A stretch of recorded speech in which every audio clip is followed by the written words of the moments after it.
Assalamualaikum warahmatullahi wabarakatuh. Kembali lagi bersama saya. Hari ini kita akan mempelajari adab berpakaian menurut Islam.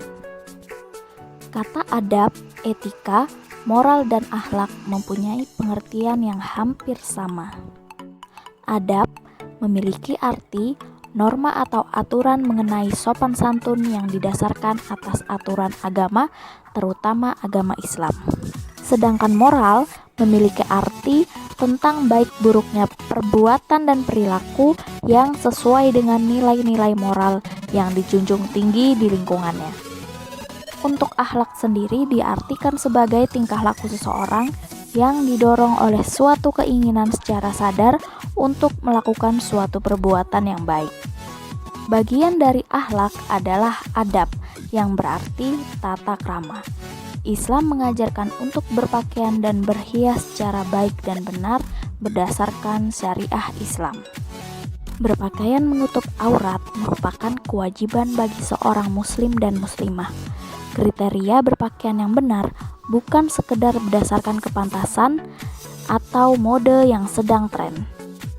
Allah Subhanahu wa Ta'ala berfirman dalam Quran surah Al-Ahzab ayat 36 yang artinya, dan tidaklah pantas bagi laki-laki mukmin dan perempuan mukmin apabila Allah dan Rasul-Nya telah menetapkan suatu ketetapan akan ada pilihan yang lain bagi mereka tentang urusan mereka. Dan barang siapa mendurhakai Allah dan Rasul-Nya, maka sungguh dia telah tersesat dengan kesesatan yang nyata. Adapun cara berpakaian menurut Islam, yang pertama, menutup seluruh badan selain yang dikecualikan. Hal ini berdasarkan Quran Surah An-Nur ayat 31. Berikut artinya. Kedua, bukan sekedar berfungsi sebagai perhiasan. Hal ini berdasarkan Quran Surah Al-Ahzab ayat 33. Yang artinya, dan hendaklah kamu tetap di rumahmu dan janganlah kamu berhias dan bertingkah laku seperti orang-orang jahiliyah dahulu, dan laksanakanlah sholat, tunaikanlah zakat, dan taatilah Allah dan Rasul-Nya. Sesungguhnya Allah bermaksud hendak menghilangkan dosa dari kamu, wahai ahlul bait, dan membersihkan kamu sebersih-bersihnya. Ketiga, kainnya harus tebal dan harus longgar. Sebagaimana penjelasan hadis berikut, Rasulullah SAW memberiku baju kutbiyah yang tipis, hadiah dari Al-Qalbi kepada beliau. Baju itu pun aku pakaikan kepada istriku. Nabi SAW bertanya kepadaku, mengapa kamu tidak mengenakan baju kutbiyah? Aku menjawab, aku pakaikan baju itu untuk istriku. Nabi SAW lalu bersabda, perintahkan ia agar mengenakan baju dalam di balik kutbiyah itu, karena aku khawatir baju itu masih bisa menggambarkan bentuk tubuhnya. Hadis riwayat Al-Baihaqi. Selanjutnya, bagi wanita memakai kerudung atau jilbab yang menutup dada. Hal ini berdasarkan Quran Surah An-Nur ayat 31. Artinya, dan hendaklah mereka perempuan beriman menutupkan kain kerudung ke dadanya.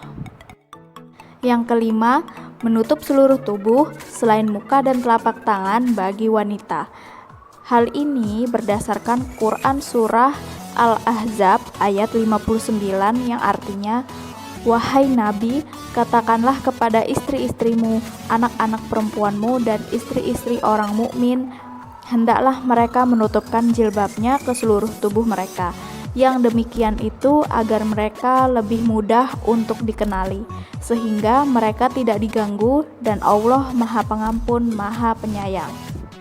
Selanjutnya, bagi laki-laki minimal menutup lutut sampai pusar dan lebih baik jika berpakaian rapi. Selanjutnya yang ketujuh, bahan pakaian wanita tidak tembus pandang. Rasulullah SAW bersabda, dua golongan dari penduduk neraka yang belum pernah aku lihat, yaitu suatu kaum yang memiliki cambuk seperti ekor sapi untuk memukul manusia, dan para wanita berpakaian tapi telanjang, berlenggak-lenggok kepala mereka seperti punuk unta yang miring. Wanita seperti itu tidak akan masuk surga dan tidak akan mencium baunya, walaupun baunya tercium selama perjalanan. Hadis riwayat Muslim. Selanjutnya, berpakaian tidak menyerupai wanita bagi pria dan sebaliknya tidak menyerupai pria bagi wanita. Hal ini berdasarkan hadis riwayat Bukhari, yaitu dari Ibnu Abbas radhiyallahu anhu berkata, Rasulullah melaknat kaum pria yang menyerupai kaum wanita dan kaum wanita yang menyerupai kaum pria. Beberapa ketentuan tersebut jika diindahkan semakin menjadikan Islam itu sangat indah, anggun, dan memiliki kesopanan yang tinggi. Adapun manfaat dan hikmah berpakaian menurut Islam, yang pertama, memelihara diri dari cuaca dingin atau panas dan bahaya lainnya. Hal ini didasarkan oleh Quran Surah An-Nahl ayat 81. Yang kedua, tidak menimbulkan hawa nafsu bagi lawan jenis. Yang ketiga, merupakan bagian dari ibadah kepada Allah Subhanahu wa Ta'ala. Hal ini didasarkan oleh Quran Surah Al-A'raf ayat 31. Yang keempat, menghindarkan diri dari godaan setan. Yang kelima, sebagai identitas diri, yaitu dikenal sebagai muslimah. Hal ini didasarkan oleh Quran Surah Al-Ahzab ayat 59.